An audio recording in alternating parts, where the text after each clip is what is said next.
Hi, this is Preston Minga, and I'm back. We'll now be looking at data entry and editing. Okay.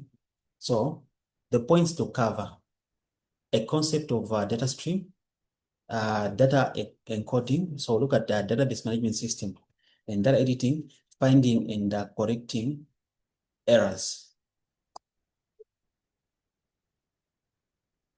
So, concept of data stream.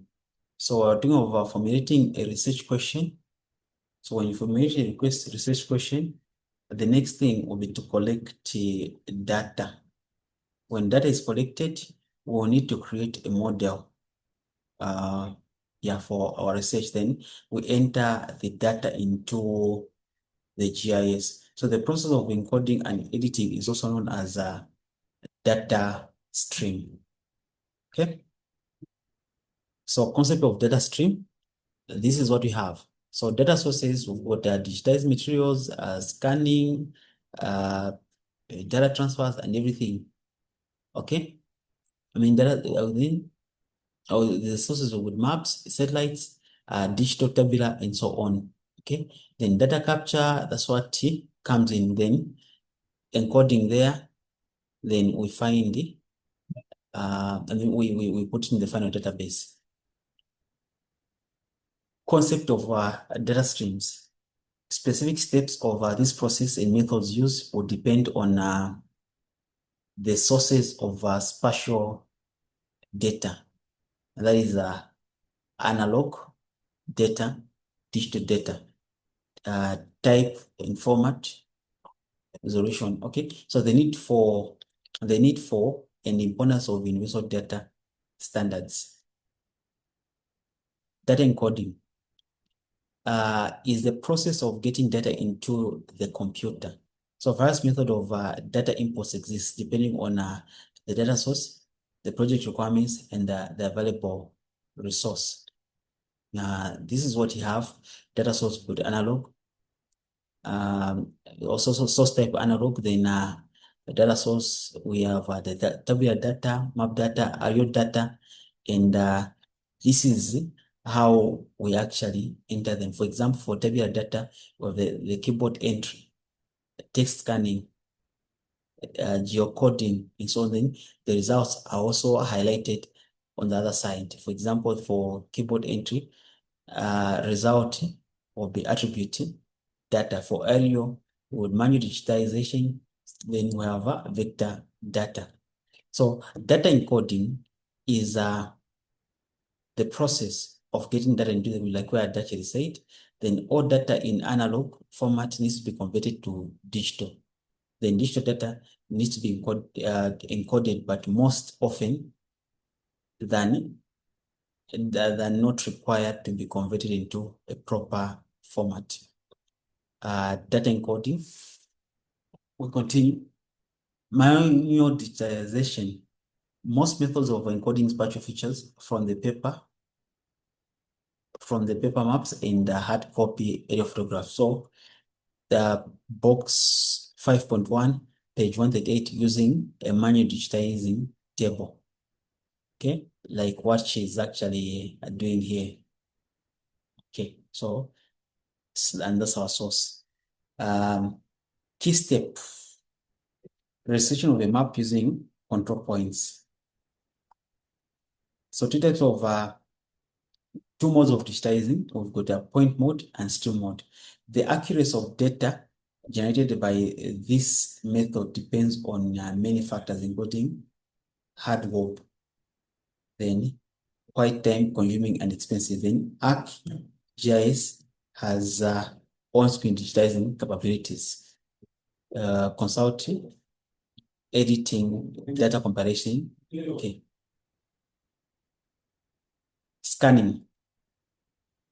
One of the automatic digitizing methods produces raster data, useful way to create background images used in on-screen digitizing. Then using a scanner, okay? So this is what we have for our scanning. Electronic data transfer includes downloading data from GPS and survey and monitoring equipment. So this data may require geolocation.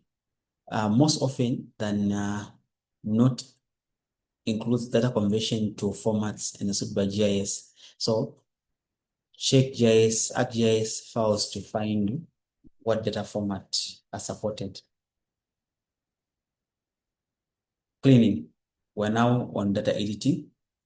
Once entered, data almost always needs to be corrected and manipulated to ensure that their structure is consistent with your GIS and requires requirements or capabilities. So issues may have to be addressed at this stage of the GIS project, correcting errors in this data. So the reprojecting of data from different sources to common projection, the generalization of the complex data to provide simpler data set, the matching and joining adjacent sheets. Okay. So finding and correcting errors. So errors in input data may derive from three main sources in the source data, introduced during encoding, and propagated during data transfer. Okay, ways to check for errors in attribute data. So checking for outliers, checking for internal consistency, constructing trend surfaces. Okay. So possible errors in spatial data depending the data model and method of data encoding. So possible errors in the vector data created in the process of digitizing has a suite of editing tools. Missing entities, these are possible errors, missing entities, noise, usually corrected by filtering. Reprojection and transformation. Data derived from maps drawn on different projections will need to be converted to a common projection system before they can be combined or analyzed. So data derived from different sources, referenced using different coordinate system need to be transformed to a common coordinate system. Okay, so project 2 in ArcGIS. We assume training. So generalization. So data derived from a larger scale maps should be generalized to be compatible with the data derived from smaller scale maps. Vector data. So weeding out superfluous points from lines so that the general shape of the lines is preserved. Aggregation of cells with the same attributes values. Okay, so basically, this has been Preston Minga with a topic on data entry and editing. Till next time, bye.